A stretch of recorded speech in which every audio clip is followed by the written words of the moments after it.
English প্রনাউন্সিয়েশনের ক্ষেত্রে খুব মজার একটা লেসন আছে, যে লেসনটাকে বলা হয় খ্যাথনেশন। খ্যাথনেশন মানে হচ্ছে লিঙ্কিং, অর্থাৎ দুটি শব্দকে একত্রিত করে পড়া।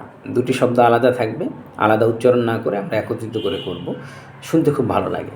যেমন আমরা বলি টেক ইট, টেক ইট বলি না, তো এটাকে আমরা একত্রিত করি take it, take it, take it.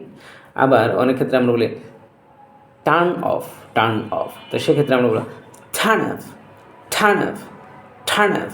আবার অনেক ক্ষেত্রে আমরা বলি look at the picture, look at, look at, এটাকে বলো লুক অ্যাট, লুক অ্যাট।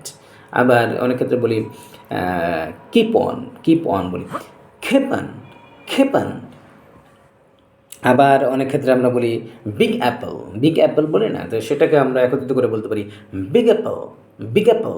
তো এভাবে করে যদি আমরা খ্যাচনেশন ব্যবহার করে আমাদের উচ্চারণ করি, তাহলে এই উচ্চারণগুলো অনেক শুনতে ভালো লাগবে, এবং এটা মানে মাধুর্য থাকবে উচ্চারণের মধ্যে।